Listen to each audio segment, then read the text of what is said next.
Welcome to the Book Faire podcast. I'm Anthony, and it's spring break. This week, we have an interview with Tanisha Moore.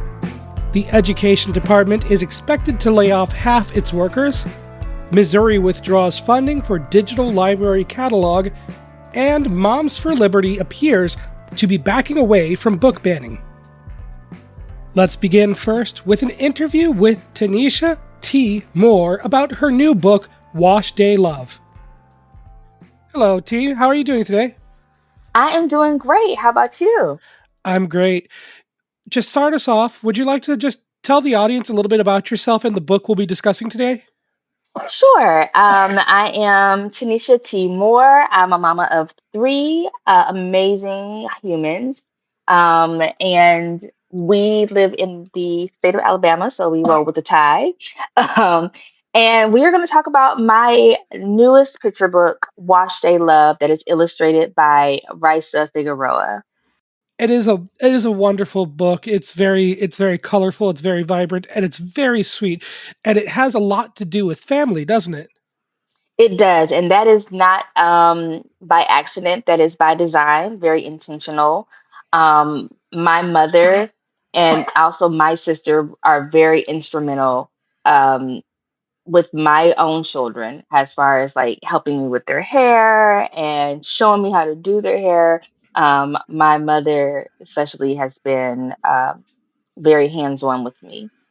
Right. In the back of the book, you have a note at the end that mentions that you, like Tasha, struggled with Wash Day. And first off, can you explain to the audience who may not be familiar with Wash Day what that entails typically?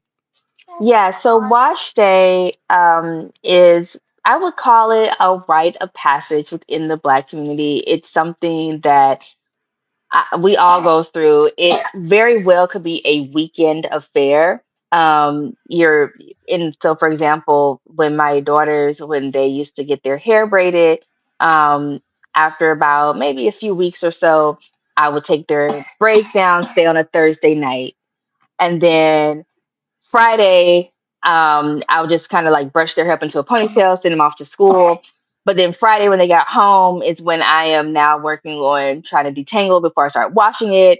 Then I'm gonna wash their hair, and they had a head full of thick hair. And so after I washed it and like conditioned it, more than likely I was probably tired after doing two heads, and I would wake up on Saturday, and that's when I would probably do their style. But if but my mom used to live with us, she would actually help. So she would actually take one girl, and I would do my other daughter's head, and so that kind of helped save time as well. So it wash day is kind of a misnomer because it could really be over the course of a few days, depending on what's happening. And like the character Tasha in the book who struggles with it, you were not a big fan of Wash Day growing up, right? Absolutely not. I grew up where my mother would have to press my hair. She used what they call hot comb or pressing comb. And like Tasha, my clothes was getting wet. I had water in my ears. I often felt like I was drowning. And then my mother would have to blow dry my hair before she would even press my hair. And it was just a lot of things that were, one, out of my control, and two, just not a fun experience, actually quite traumatic. So I was happy when I started to do my own hair because then I didn't need her help anymore.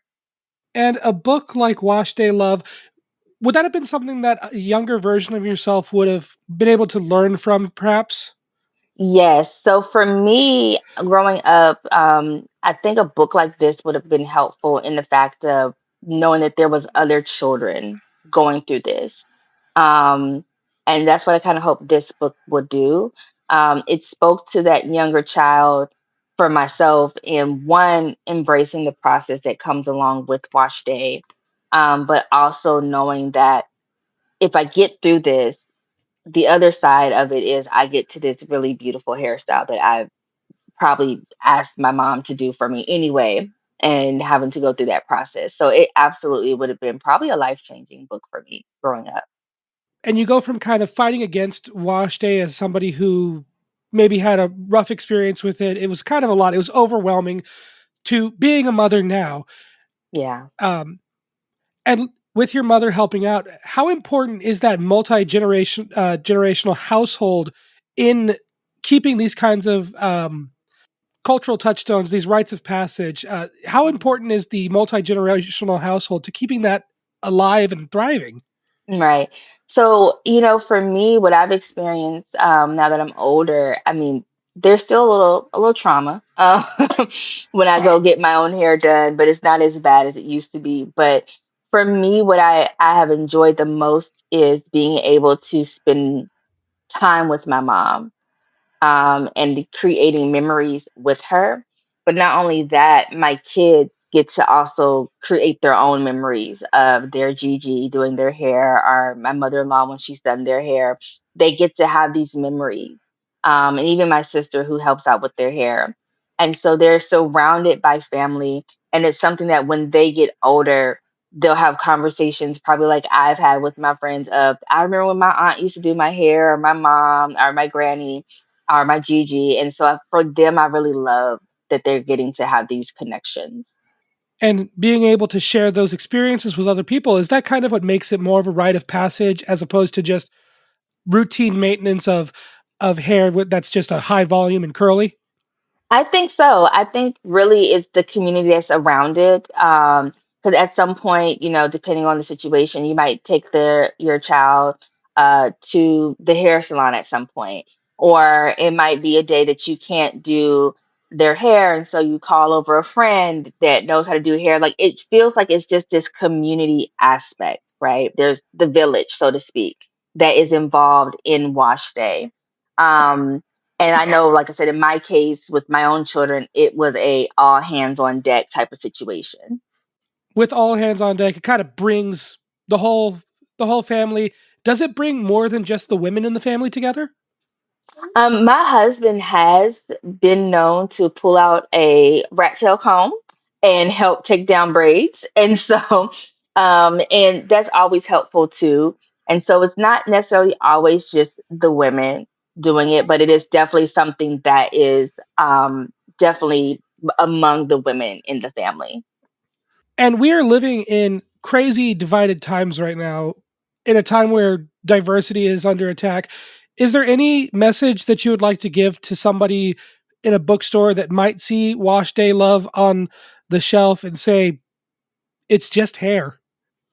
Um, so the book is really not just hair. And I think it's easy to get caught up in it based on the title of it being called Watch They Love. But really, what you have here is a sense of family happening. You have a sense of pride that is happening. And while the times may be divisive and there may be attack on diversity, I think, what shouldn't get lost is that we all are created uniquely. We all have a story and we're all interconnected in some way. And so the beautiful thing about books is that books allow all of us to learn about other cultures and to be invited into that. And that's what Watch They Love does for those who may not be familiar with it. They're getting invited into a space and getting to kind of see the behind the scenes look. Right. And it is a window into other cultures. And that's something that's very important right now. I'm not sure what it's like in Alabama, but here in Texas, it wasn't until 2023 until the Crown Act was passed, banned rules regulating hairstyles that are considered natural, just because of based on like schools or churches or places of work. How important is it to see these kinds of legislation, this kind of legislation coming through, or would it be better to kind of just see a more open and accepting society? I think the latter. I don't think we should have to have legislation for hair that grows out of an individual's head. Um, we don't have control over that. And to try to assimilate into what someone has defined as beautiful is problematic. And that's where you start to have that divide. That's where you start to have like the same, I guess, cog, so to speak. Like we're trying to be in conformity with other people when really this is what makes us unique. Not all hair textures are the same, you know, just like not all skin tones are the same. And so it's kind of like a catch 22. It's like it's unfortunate that you need to have legislation for acceptance of hair when quite honestly it should just be accepted because this is the hair that grows out of a person's head. This is what makes us unique, and that really does speak to um, wash day can vary from household to household or community to community. Is that something that you tried to capture within this book? Correct. And so wash day, while this is focused on kind of the experience of Black culture, I mean, quite honestly, it is a universal, um, I would hope, activity. I would hope other people are washing their hair and taking care of, you know, doing their maintenance and grooming and upkeep of themselves. Somewhere in the world, I'm sure there's a child who is acting just like Tasha, not wanting their hair washed, running around. Um, so I don't think it's just it's limited. I just think what's here is that there is a little nuance to what may happen in a Black household in comparison to another household. But it is a universal message that you know your hair should be treated with love and you should wash it. And I hope that's what people are doing is washing their hair, using shampoo and conditioner, detangling it, all the things that are necessary to have a successful wash day. I know for a fact that my wife, who is a white woman, has extremely curly hair, and almost because of her upbringing and through the systematic oppression of this kind of hairstyle in the state of Texas, she has no clue how to manage it. I'm Um, not surprised. uh, and I think that kind of speaks to how we need to move to a direction where we are more accepting of cultures, because we are seeing other people who have curly or thick hair that just don't know how to manage it because it doesn't fit the cultural norms of a certain demographic in a Hmm. specific part of the country. Sorry Right. if I'm kind of rambling, because I was like, that's something that's just very unique No, I to mean, but my it's family. true. Yeah, but I mean, it's true. I mean, I have nieces and nephews who are biracial who have very thick curly hair and, you know, just a different texture of hair. And, you know, they too have the same issues of trying to tame it. If, you know, they didn't have anyone to kind of help guide them with that. And I tell anybody, good hair is hair that's combed and taken care of. That's the best kind of hair when you actually comb it and take care of it. It sounds like biracial children are definitely a big audience for a book like this, where there needs to be a concerted effort to properly manage hair and also to keep these traditions going in in families that may not have that same connection to the community. Don't you think? I agree, and I think it's also perfect for children who are either being adopted or fostered by people who are, you know, not Black, to keep them connected to their roots, to allow them to see that representation of themselves within the pages. I think that is very important for sure. I agree. I think that representation is absolutely the most important thing, because it does kind of go back to that initial question of it's just hair, isn't it? Because it is it's a part of a person's body, but for people that, like myself, with just naturally straight hair, I don't have that connection um to my roots, to my history, to my ancestry through hair. So it's Yeah. important to be able to see these kinds of stories and understand why people are so particular, or even more so to understand why constantly saying, "Oh, can I touch your hair?" is a problematic thing to do. Absolutely, absolutely. Because for Black women, especially, our hair is our crown and is our glory, right? It is something about when our hair is, as we say, when our hair gets done. It is something that it's a part of our identity. It is what makes us up. When you see a Black woman or a Black girl fresh from getting their hair styled, you instantly can see the confidence in them just increase. It's like this confidence boost right there. Um, no matter the style, and then the uniqueness of our hair textures. And because we have such a unique hair textures, we can do a lot of different styles to our hair. One day it could be short, it could be long, it could be up, it could be down, it could be curly, it could be wavy. Like it does so many things, and it starts at a young age, teaching our young girls how to embrace the beauty that is them, which includes embracing their hair. And I just want to I want to just give one last question to round it out because we did really attack all the points I wanted to go over. Um, T, how do you see yourself and the work that you do as a writer? I see my work as such a good question. How do I see my work and myself as a writer? I think as I'm growing in my career, I see myself as having a responsibility to be mindful of the stories that I share, being very intentional of the work that I put out there and that I allow myself to be associated with because I understand the responsibility that I have as an author. Because whether I like it or not, there are people who are looking up to me now. I am somebody's role model outside of my children um, who look up to me. I am responsible for how my work gets put out, how it's not necessarily received. You know, hopefully it's received well, but art is subjective. Everything that I write is not going to be a hit for some people, and I get that. But I do hope that even for the ones that may not be someone's favorite, they know that I still put out my best work.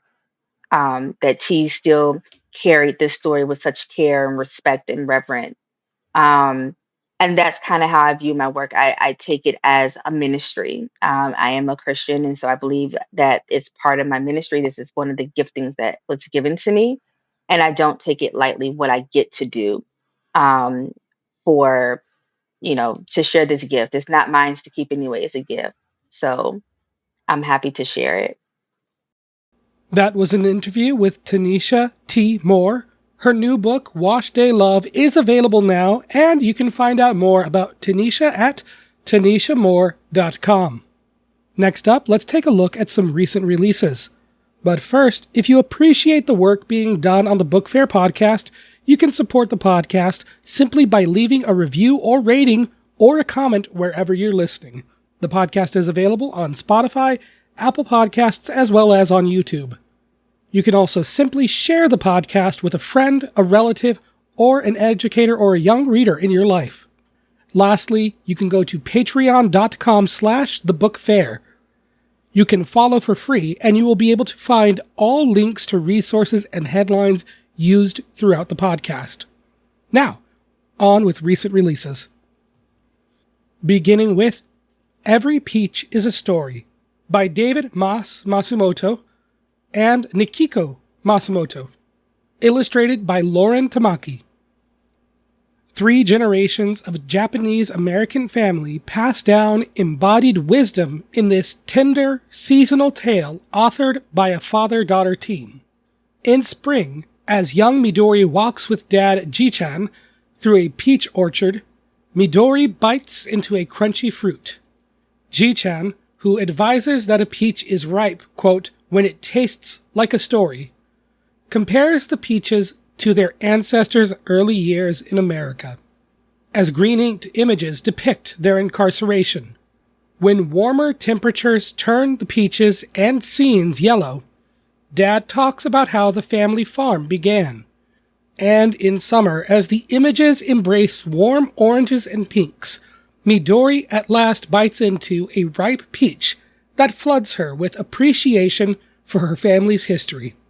Tamaki's acrylic ink, graphite, and digital illustrations echo the spare beauty of the prose and fluid brushwork, reminiscent of Japanese sumi-e. This book is recommended for ages 4 to 8. Next up, A Bird in the Air Means We Can Still Breathe by Mahogany L. Browne. Poet Browne delivers a mournful remembrance of those who died during the pandemic in this love letter to New York City and its resilient teen population as they adjust to a changed world. Beginning with Chorus Wildfire Browne introduces best friends Electra and Hyacinth, two Trini-to-the-bone city girls who lament unkindness while bolstering their own benevolent attitudes in the face of world tragedy. These interstitials act as a grounding point to which the narrative tirelessly returns.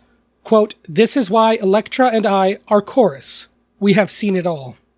As mesmerizing poetry and at times gut-wrenching prose combine to present a series of seamless, interconnected stories following myriad characters. There's Malachi, who is navigating online classes while longing for in-person connection. Tariq, who must be mindful of his susceptible grandmother's health. Delivery driver Tam, who is caring for her younger sister after their parents' death to COVID, and others. Each story, some of which occur in jails, including Rikers and in neighborhood bodegas, serves to further flesh out this powerfully humanizing portrayal of NYC and its residents, making for an emotionally impactful read. This book is recommended for ages 12 and up. Next release is Glitch Girl by Rainie. A non-binary trans girl numbs peer and parental rejection by obsessively playing a video game in this melancholy verse novel from Ouette. Despite classmates and teachers being aware of Jay's ADHD diagnosis, which is mangled via prescription medication, they all assume Jay's lack of impulse control and overexuberance are intentional choices.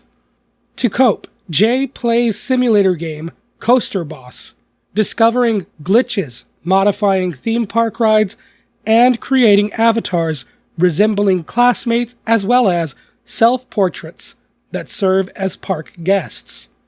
The only person who seems to accept Jay is classmate Junie, on whom Jay has a crush. Set in 2004 to 2007, the novel follows Jay from 5th to 7th grade as the youth delves further into gaming and fantasizes about dating Junie, despite noticing zero signs that Junie is interested.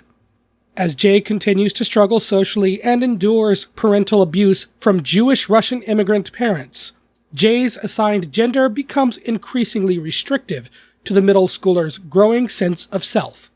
Then Jay joins a fencing club, and a new friendship presents unexpected possibilities. Simple language injects immediately into Jay's narration throughout this raw novel about navigating abuse, gender identity, and experiences of neurodivergence. This book is recommended for ages 10 and up. And the final recent release to look at this week, A Study in Secrets, number 1 in Last Chance Academy, by Debbie Michiko Florence. Ever since her mother's death, Japanese-American 7th grader Megumi Mizuno has felt like school is a waste of time. Following her latest expulsion, Meg is enrolled at strict, exclusive Leland Chase Academy, also known as Last Chance Academy, among its small student body of misfits and troublemakers. Meg quickly befriends her white-cued roommate Tana and vows to keep a low profile until she can go home again. Easier said than done in a place where, quote, secrets are key, and the staff is ever watching.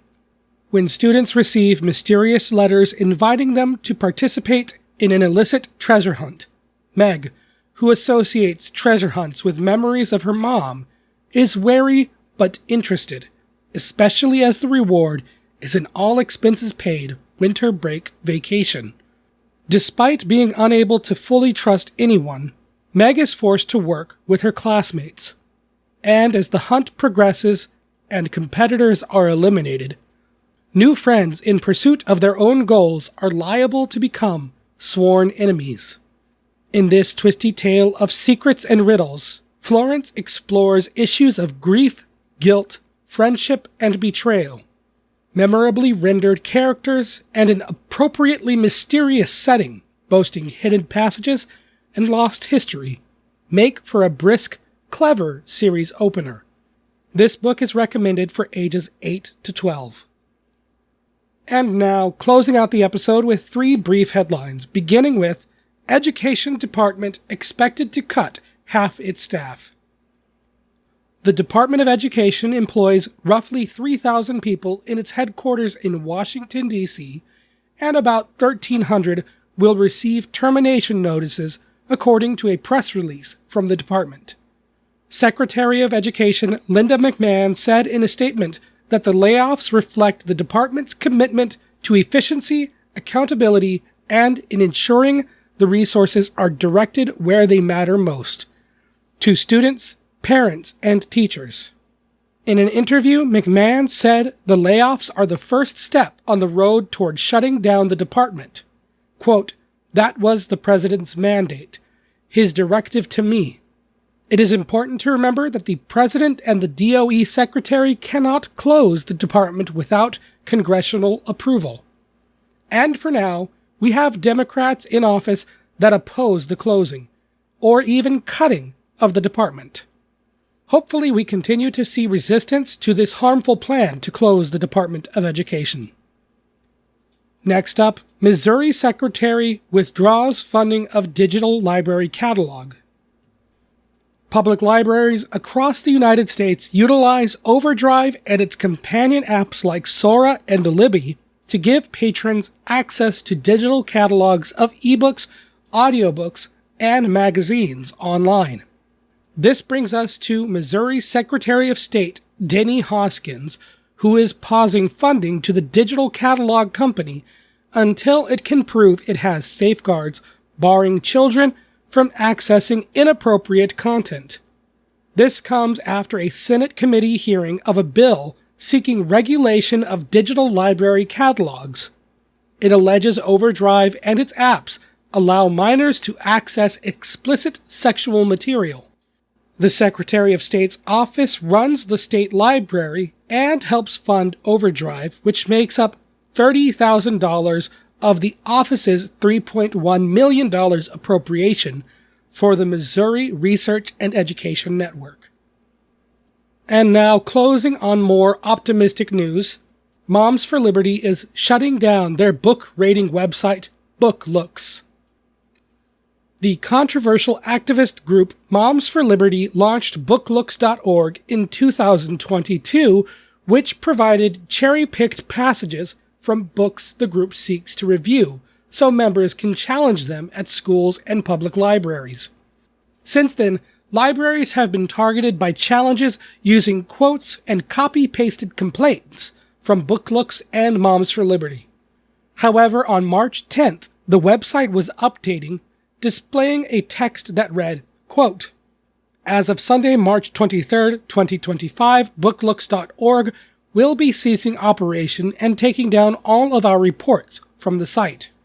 It has been quite the ride with many ups and downs since God called us to this work back in 2022. But after much prayer and reflection, it has become apparent that His work for us here is complete, and that He has other callings for us. We give thanks to Him for the opportunity to do this work, and we are grateful for the kind words of support from all those who found this work useful. Our charge was always to help inform parents, and it would appear that mission has been largely accomplished. We pray that publishers will take up the torch and be more transparent regarding explicit content in their books, so that there will be no need for a booklooks.org in the future. Thank you, and God bless." End quote. This is an ongoing story being reported from bookriot.com. Reading directly from the article, quote, "If you are invested in archiving this moment in censorship history, something that will be especially important as we continue through an administration where things not written down or archived simply never happened. Now is the time to download and save the most egregious reports generated on this site. If you're a library worker or educator who has had books challenged or removed on the basis of BookLooks reviews, you may want to save those reviews as well." End quote. This seems to come along with the current presidential administration's attempting to scale down the Department of Education. It's important to keep track of groups like Moms for Liberty, which have been hostile to educators and librarians based on personal beliefs. This doesn't exactly mean that Moms for Liberty or book bans are going away. However, it could mean that pressure is being taken off of schools on a local level, and for now, public schools can breathe easy. That wraps up this week's episode of the Book Faire podcast. As this story develops, I will try to include updates. Thank you very much for listening, and as always, I'll talk at you next time.